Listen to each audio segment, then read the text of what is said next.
बिस्मिल्लाहिर्रहमानिर्रहीम। Hello, welcome back to my channel chemistry zone. आज का हमारा एक नया टॉपिक है जो कि है इस्ट्रिफिकेशन एंड हाइड्रोलिसिस ऑफ ईस्टर्स।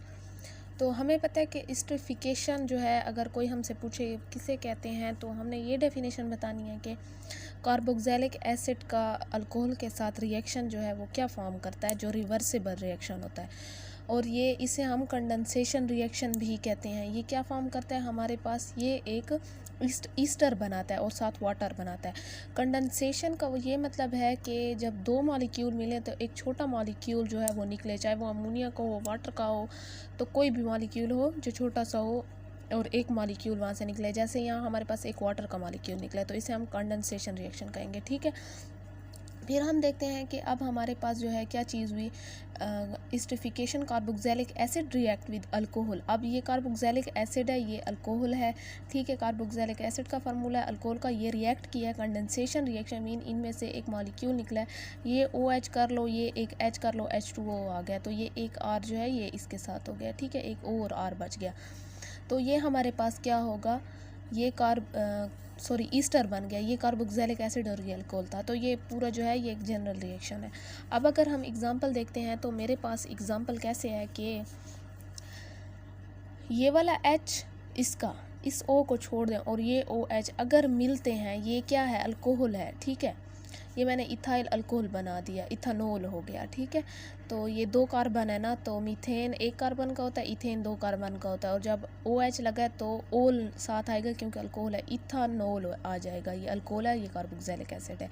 अब ये देखिए कि ये H ये एक OH मिल गया। अब सिर्फ बच क्या गया, O के साथ ये वाली चीज़ लगा लेंगे क्योंकि वाटर का मॉलिक्यूल कंडेंसेशन के थ्रू निकल गया। ठीक है जी, ये प्रोटोनेशन मीन्स कि ये हमारे पास जो है ये सॉल्वेंट जो प्रोटॉन होता है, ये उसमें मीन्स के सॉल्वेंट में प्रोटॉन ऑलरेडी है, ये रिवर्सेबल के ये साइन लगे हुए हैं। ठीक है, अब एक चीज़ देखनी है कि ये हमारे पास देखें जी, वाटर का मॉलिक्यूल निकला है, कंडेंसेशन रिएक्शन हो गया। अब देखते हैं कि ये नीचे क्या कह रहे हैं कि this reaction is acid catalyse.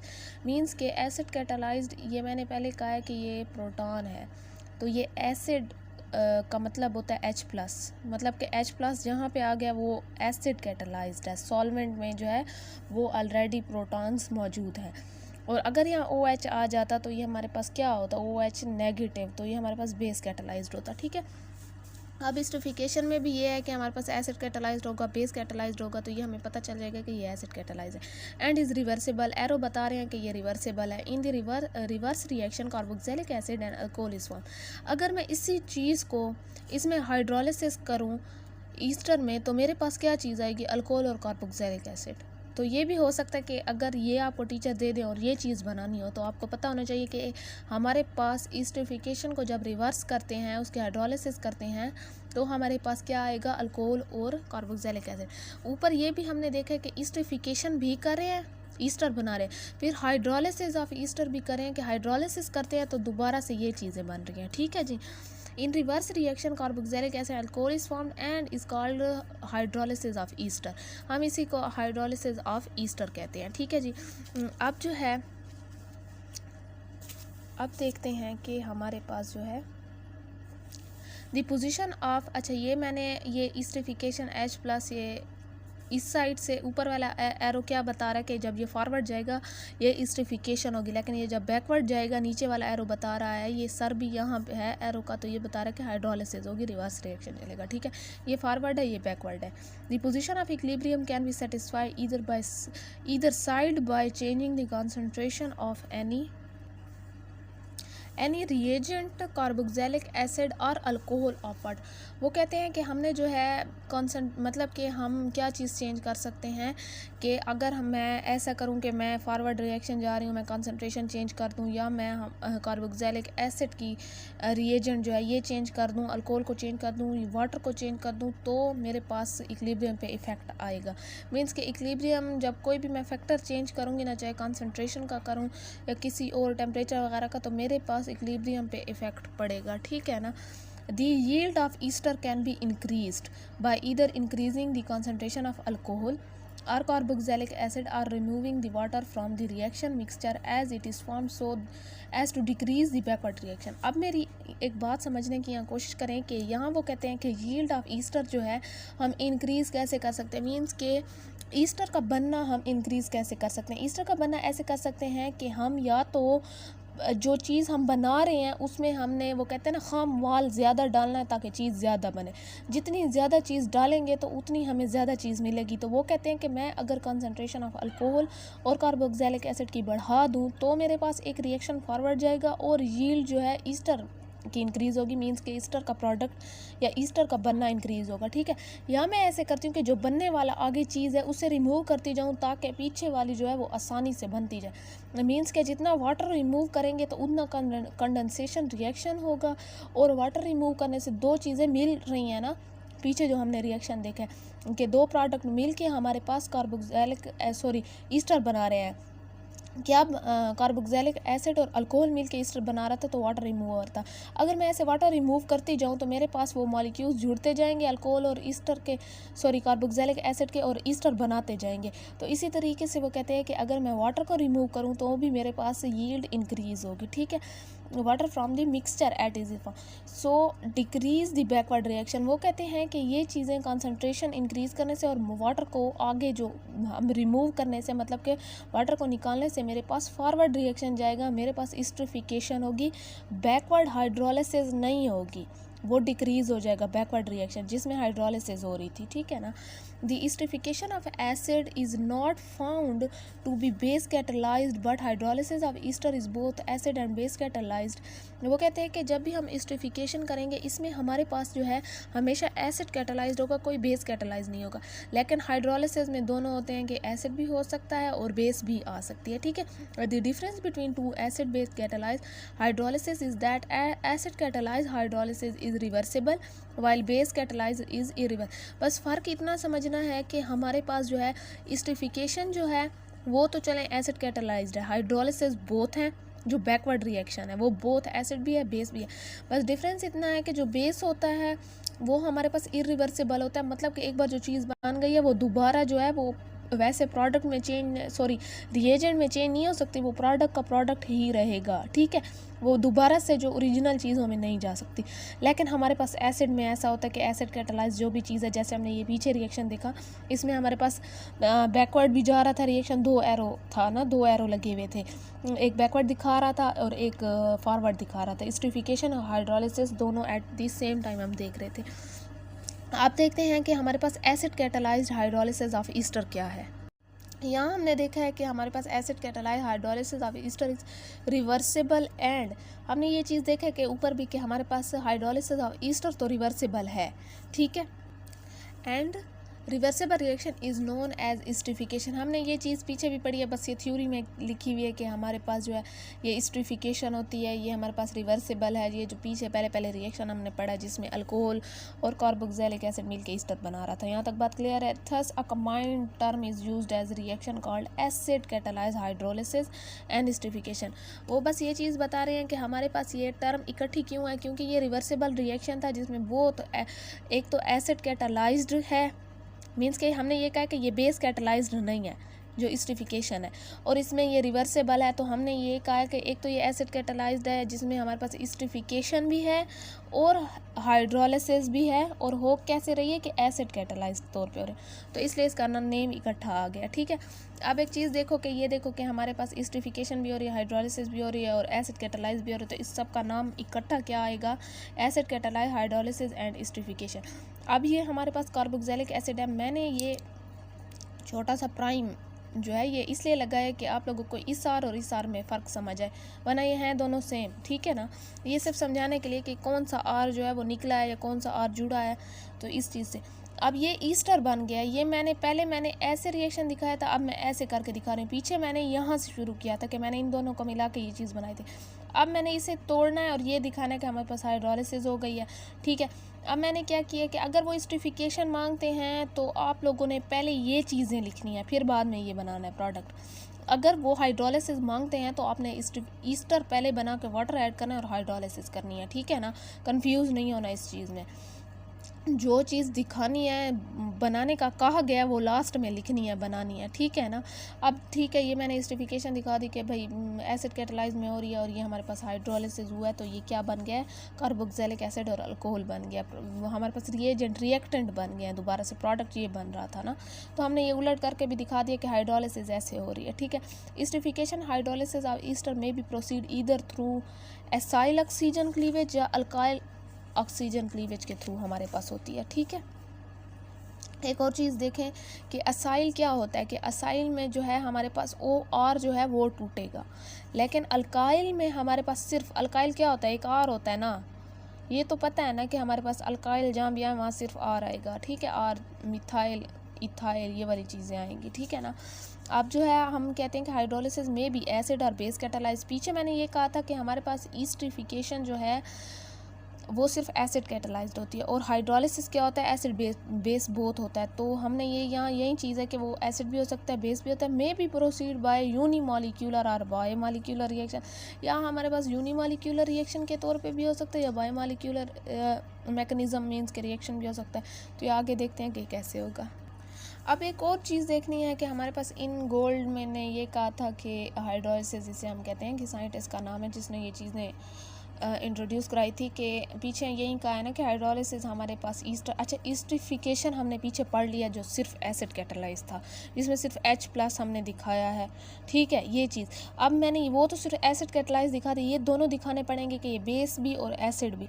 तो हम ये देखते हैं कि हमारे पास ये यूनी कैसे है, बायोमॉलिक्यूलर वगैरह कैसे, ये भी चीज़ें देखते हैं। एसिड और बेस को मैंने जो है ये क्या कर दिया, डिवाइड कर दिया। अब मेरे पास एसिड में भी क्या है, एसिड कैटालाइज्ड में भी मैंने ये कहा कि दो टाइप की क्लीवेज होंगी, एक एसाइल भी करूँगी, एक अल्काइल भी करूँगी। फिर बेस में भी सेम करूँगी कि एक एसाइल भी करूँगी और एक अल्काइल भी करूँगी।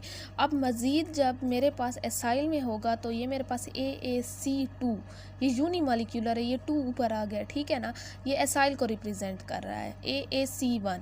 अब ये इसमें 2 आ रहे हैं, किसमें, एसाइल में आ रहे हैं। इसका भी AaC1 AaC2, अब इसका भी है AaL1 AaL2, ठीक है, यूनी और ये 1 और 2 यूनी और बायोमॉलिक्यूलर को कर रहा है।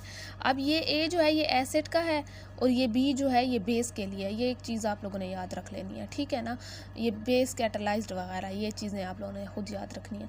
अच्छा, ये भी बायोमॉलिक्यूलर, ये यूनिमॉलिक्यूलर, ये भी, ये जो है BaL1, ये हमारे पास इनकी सब डिविजन्स हैं, ठीक है। ये आगे खुद समझ आ जाएगा कि ये हमारे पास कैसे हो रही हैं। अब जो है 8 मैकेनिज़्म, 8 है ना, 4 ये हो गए, 4 ये हो गए, आर पॉसिबल फॉर ईस्ट्रिफिकेशन या ester hydrolysis but 7 has been observe. अब उसमें एक चीज़ ये है कि हमारे पास ये 7 8 तो हैं, लेकिन 7 को हमने खुद मतलब साइंटिस्ट ने ऑब्जर्व किया है, 8वें का कोई ऐसा वो नहीं था कि हाँ भाई 8वां हो रहा है या नहीं हो रहा। तो ये देखते हैं। अच्छा, 4 type of mechanism has been proposed for acid catalysed. हमने ये ऊपर देखा है, मेरे पास ये वाला एसिड कैटालाइज में ये 4 टाइप्स हैं, तो पहले ये पढ़ते हैं फिर ये पढ़ेंगे। अब वो कहते हैं AaC2 जो है वो कैसे है। हम इसका नाम जो ये होता है कि एसिड कैटालाइज्ड, ये 2 है ना, तो by molecular acyl oxygen cleavage इसका ये नाम है, ठीक है। अगर ये पूरा ये आप लोग नाम भी लिखना चाहें तो ये acid catalyse bimolecular acyl oxygen cleavage ये भी लिख सकते हैं, और AaC2 भी लिख सकते हैं, ठीक है ना। और टेट्राहेड्रल मालिक्यूल्स के लिए होता है। This is very common case in which the Easter undergo hydrolysis with acyl oxygen cleavage. ये बहुत ही कॉमन टाइप का है कि हमने जो है पहले ये आप लोगों ने देखा है ना कि किस चीज़ की क्लीवेज हो रही है, एसाइल की हो रही है, तो इसलिए वो कहते हैं कि हमारे पास यहाँ एसाइल ऑक्सीजन क्लीव होगा, ठीक है ना। अच्छा, फिर हमने ये देखना है कि स्टेप 1 में अगर मैं देखूँ कि वो कहते हैं कि in this reaction we only have weak nucleophile H2O, so we need to activate the ester protonation of ester carbonyl make it more electrophile. अब जो है ये एक चीज़ देखिए कि वो कहते हैं कि ये एक रिएक्शन ऐसे हम हाइड्रोलिसिस कर रहे हैं, किस चीज़ की के ईस्टर की हाइड्रोलिसिस कर रहे हैं। वो कहते हैं कि हमने जब ईस्टर की करनी है तो मेरे पास जो वाटर ऐड कर रहे थे ना, तो वाटर तो बहुत वीक न्यूक्लियोफाइल है, ठीक है। तो वो कहते हैं कि हमने ईस्टर को एक्टिवेट करना है और इसकी प्रोटोनेशन करवानी है ताकि ये मोर इलेक्ट्रोफाइल हो जाए। अब मैं कैसे करवानी है, मतलब कि हम वाटर ऐड इसलिए नहीं करें क्योंकि वो वीक न्यूक्लियोफाइल है, तो हमने खुद ईस्टर को जो है वो इतना एक्टिव करना है कि वो रिएक्ट कर सके वाटर के साथ, ठीक है। तो उससे हमने क्या किया कि इसको एक्टिव करने के लिए हमने इसकी प्रोटोनेशन करा दी, क्योंकि ये था भी एसिड कैटालाइज्ड और ये बेस कैटालाइज्ड नहीं था, सॉरी बेस कैटलाइज्ड था, ये वो ईस्टर नहीं था, एस्टरिफिकेशन ये हाइड्रोलिसिस करें। तो फिलहाल हम एसिड कैटलाइज्ड की पढ़ रहे हैं, तो हम यहाँ क्या यूज़ करेंगे, एसिड ही यूज़ करेंगे। अब मैंने क्या किया कि ये जब इसमें ऐड कर दिया तो मेरे पास इस पे पॉजिटिव आ गया, ये मेरे पास ऑक्सोनियम आइन बन गया। मीन्स के मेरे पास जब H+ यहाँ जाएगा, ऑक्सीजन जो है वो कितने एक यहाँ बॉन्ड बना लेगा, तो मेरे पास H का जो प्लस है वो यहाँ जाएगा, ऑक्सोनियम आइन बन जाएगा। लेकिन आप लोगों ने ये चीज़ भी अब आगे देखनी है कि जो मेरे पास वाटर वीक था वो अब इस पर एक्टिवेट हो गया, तो ये इस पर कर सकता है, रिएक्ट कर सकता है। The water H2O as nucleophile attacking the electrophilic C. अब मैंने क्या किया कि मैंने इसे इलेक्ट्रोफाइल बनाया है, ठीक है। अब ऑक्सीजन ने जो है वो अपने बॉन्ड इसे भी दे दिया, इसे भी दे दिया, उसके पास खुद तो कुछ नहीं बचा इतना, ठीक है ना। अब जब वो उस पर इलेक्ट्रोफाइल वो बन गया तो वो न्यूक्लियोफाइल के साथ अटैक कर सकता है ना, वो एक्टिव हो गया। तो वो कहते हैं कि अटैकिंग इलेक्ट्रोफिलिक सी, ये वाला इन दी ये C डबल बॉन्ड हो with the electrons moving toward the oxonium आइन क्रिएटिंग द टेट्राहीड्रल इंटरमीडिएट। यहाँ ये टेट्राहीड्रल इंटरमीडिएट की फॉर्मेशन कर रहा है। ये देखें कि हमारे पास ऊपर था वाटर आया, वाटर न्यूक्लियोफाइल, मैं यहाँ लिख दूँ ये न्यूक्लियोफाइल और ये इलेक्ट्रोफाइल। तो न्यूक्लियोफाइल देता है, इसके पास दो ये जो हैं ये देगा इससे। अब ये जैसे इसे देगा तो इसके वाले इलेक्ट्रॉन इसके सर पे आ जाएंगे, जब इसके सर पे ये वाले इलेक्ट्रॉन्स आएंगे तो इसका ऑटोमेटिकली से इलेक्ट्रॉन यहाँ से बॉन्ड वाले मिल जाएंगे, तो इसका ये ख़त्म हो जाएगा जो पॉजिटिव था, डेफिशिएंसी थी, क्योंकि इससे यहाँ से इलेक्ट्रॉन मिल गए हैं। जब यहाँ से करेंगे इसे, पहले स्टेप को हमेशा स्लो स्टेप कहते हैं, रेट डिटरमाइनिंग स्टेप कहते हैं, RDS कहते हैं, ठीक है ना, RDS रेट डिटरमाइनिंग स्टेप। अब ये क्या किया कि CH3 का जो ये OH तो डेफिशिएंसी वाला ख़त्म हो गया, एक बॉन्ड भी ख़त्म हो गया, तो ये OH बन गया। लेकिन जो वाटर का मॉलिक्यूल था वो आके अटैच हो गया, जैसे वाटर का मॉलिक्यूल इसके साथ अटैच हुआ तो उस पर पॉजिटिव आ गया, ठीक है ना। अब जैसे उस पर पॉजिटिव आया तो वो उसने क्या किया कि टेट्राहेड्रल ये ऐसे टेट्राहेड्रल इंटरमीडिएट बना लिया, ठीक है। अब हम इसकी डीप्रोटोनेशन यहाँ से करेंगे ताकि इसका ये पॉजिटिव चार्ज ख़त्म हो, इसकी डेफिशिएंसी ख़त्म हो जाए, ठीक है ना। अब जो है यहाँ देखिए कि स्टेप 3 में वो deprotonation of oxygen that comes from water molecule to neutralise the charge and form neutral tetrahedral intermediate. अब एक चीज़ देखनी है कि हमारे पास जो है, अगर मैं इसमें से एक H निकालती हूँ तो ये मेरे पास H तो निकल गया, अब इसकी डेफिशिएंसी ख़त्म हो गई है, इसका ये जो पॉजिटिव था ये न्यूट्रलाइज हो गया है, ठीक है।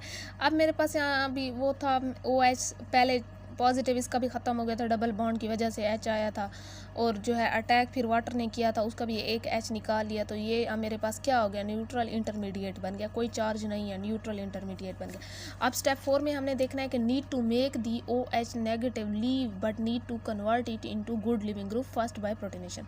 वो कहते हैं कि मैंने इस चीज़ को रिमूव करना है, ठीक है, मैंने इस चीज़ को रिमूव करना है, तो लेकिन मैंने इसको रिमूव करने के लिए पहले इसका एक बहुत अच्छा सा न्यूक्लियोफाइल बनाना है, ताकि मतलब लिविंग ग्रुप बनाना है, सॉरी न्यूक्लियोफाइल नहीं, गुड लिविंग ग्रुप बनाना है ताकि अच्छे से लीव कर सके।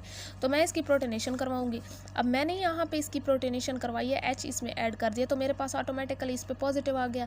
अब पॉजिटिव आया तो मैं इसे आसानी से वो कर सकती हूँ ना, क्योंकि मैं इसका अगर ये वाला बॉन्ड तोड़ दूँ तो ये वाले इलेक्ट्रॉन इसके पास आएंगे, ये खुद न्यूट्रल हो जाएगा, ठीक है ना। अब स्टेप 5 में आप लोगों ने एक चीज़ देखनी है, समझने की कोशिश करें कि मैंने इसे खुद ऐसे किया है, पॉजिटिव इस पे खुद लाई हूँ कि मैं इसे जब तोड़ूँ तो ये अपने इलेक्ट्रॉन लेके जाए और ये इसका चार्ज ख़त्म हो जाए, ठीक है, यहाँ तक बात क्लियर है। अब ये देखें कि use the electrons to form and adjacent oxygen to help push out and leaving group and neutral methanol molecule. मेरी एक बात याद रखने कि जब कोई भी मॉलिक्यूल होता है उसकी कैपेसिटी से ज़्यादा, उसके वैलेंस इलेक्ट्रॉन से ज़्यादा जब वो बॉन्ड बनाएगा तो उसके ऊपर पॉजिटिव चार्ज आ जाएगा, क्योंकि उसके पास इतनी कैपेसिटी होगी ही नहीं कि वो कोई चीज़ दे सके, लेकिन मज़ीद उससे हम लेने की कोशिश इलेक्ट्रॉन करेंगे कि इलेक्ट्रॉन 2 बॉन्ड बनाओ, ठीक है। जब वो बॉन्ड बना ही नहीं पा रहा लेकिन हम ज़बरदस्ती उस पर बॉन्ड बनाएंगे तो उस पर ऑटोमेटिकली डेफिशिएंसी आएगी। किसी के पास पैसे नहीं है, आप उससे पैसे लेते हैं, उसके पास पैसों की मज़ीद कमी आती जाएगी तो उस पर पॉजिटिव चार्ज आ जाएगा, ठीक है ना। अब ये चीज़ देखें कि मेरे पास जो है, मैंने इसे एक वो तो बना लिया, चलो भाई मैंने कहा कि मैं इस पर प्रोटोनेशन कराऊँ, मैं एक गुड लिविंग ग्रुप बनाऊँ। अब ये देखें कि ये वाले जो इसके ऊपर ऑक्सीजन के इलेक्ट्रॉन से ना वो तो यहाँ आ गए, अगर मैं ये वाले आते तो डबल बॉन्ड ये जैसे बनाएगा। अच्छा, फिर तोड़ने का भी एक तरीका होता है, हर चीज़ एक तरीके से चलेगी कि मैं इसे खुद ऐसे तोड़ के तो नहीं जा सकती ना, फिर इस पर भी कोई ना कोई चार्ज आ जाएगा, पॉजिटिव आएगा, क्योंकि ये 4 बॉन्ड बनाता है तो इसको तो 3 रह जाएंगे। तो ये ऑक्सीजन जैसे ऊपर वाले अपने 2 इलेक्ट्रॉन या बॉन्ड में शिफ्ट करेगा जो इसने खुद अपने सर पे चढ़ाए थे और अपना चार्ज कम किया था। अब वो दोबारा जब ये डबल बॉन्ड के लिए देगा, क्योंकि ऑक्सीजन डबल बॉन्ड बनाता है कार्बन के साथ, ठीक है। अब देखना है कि जैसे ये देगा तो अब कार्बन के पास 5 बॉन्ड बन जाएंगे। अगर इसने भी एक बॉन्ड यहाँ बना लिया तो ये खुद रिमूव करेगा इससे, कि तुम्हारे पास वैसे भी डेफिशिएंसी है, तुम ये जाओ निकलो अपनी डेफिशिएंसी को पूरा करो, मैं अपने आप को यहाँ स्टेबल करता हूँ, ठीक है। वो ऐसे करेगा। अब देखें कि हमारे पास ऑक्सीजन है, फिर से डबल बॉन्ड तो बना लिए, पॉजिटिव भी आ गया, चलो ठीक है, ऑक्सीजन पे पॉजिटिव आया। कार्बन की तो वैलेंसी पूरी है ना, 4 बॉन्ड वो तो बना रहा है। अब ये क्या कि जैसे इसने ये यहाँ से निकला, इस पर तो पॉजिटिव चार्ज खत्म हो गया, ये न्यूट्रॉन मॉलिक्यूल बन गया। तो यहाँ तक बात हमारे पास पूरी हो गई। अब वो कहते हैं कि हमने क्या करना है कि डीप्रोटोनेशन करनी है, ताकि हमारे पास oxonium ion reveal the carbonyl in the carboxylic acid product and regenerate the acid catalyst. अब हमने देखना है कि कैसे, फिर हमने देखना है कि हमारे पास डीप्रोटोनेशन कैसे होती है। डीप्रोटोनेशन में आप लोगों ने एक चीज़ ये याद रखनी है कि हमारे पास जो है ये जैसे इस पे पॉजिटिव आएगा, अब इसका पॉजिटिव हटाने के लिए हमने डीप्रोटोनेशन करनी है, मतलब कि हमने H को निकाल देना है ताकि यहाँ इसका पॉजिटिव साइन ख़त्म हो जाए। क्योंकि इसने अब 3 बॉन्ड बनाए हुए हैं, इसके पास इतने इलेक्ट्रॉन्स तो है नहीं कि 3 बॉन्ड बनाए तो इस पर पॉजिटिव चार्ज आएगा, डेफिशिएंसी आ जाएगी। तो H निकलेगा, H पॉजिटिव खुद निकल जाएगा, इसे स्टेबल कर देगा। तो ये हमारे पास क्या बन जाएगा, ये कार्बोक्सिलिक एसिड बन जाएगा। ऊपर अल्कोहल बन चुका था, हमारे पास जो है हाइड्रोलिसिस हो चुकी है कि हमने वाटर ऐड किया था और हमारे पास कार्बोक्सिलिक एसिड अल्कोहल बन गया था। रिवर्स ऑफ ईस्टरिफिकेशन है, मतलब कि वाटर ऐड किया, ईस्टर को हमने 2 चीज़ों में कन्वर्ट कर दिया, ठीक है। तो ये टेट्राहेड्रल जो है हमारे पर इंटरमीडिएट डेमोन्स्ट्रेट हो गया। अब अगली वीडियो पार्ट 2 में ये पढ़ेंगे कि एविडेंसेस क्या होते हैं, एसाइल ऑक्सीजन को लेबल करेंगे और ये सारी चीज़ें इंशाल्लाह अगली वीडियो में पढ़ेंगे। अब तक के लिए इतना काफ़ी है। अगले पार्ट के लिए मेरे चैनल को सब्सक्राइब कर लें, कमेंट करें, शेयर करें, और जो है कॉन्सेप्ट को अगर समझना है तो कमेंट करके बताएं कि आप लोगों को क्या चीज़ समझ नहीं आई। तो चले जी अगली वीडियो में मिलते हैं। अब तक के लिए इतना है, चलें जी, अल्लाह हाफिज़।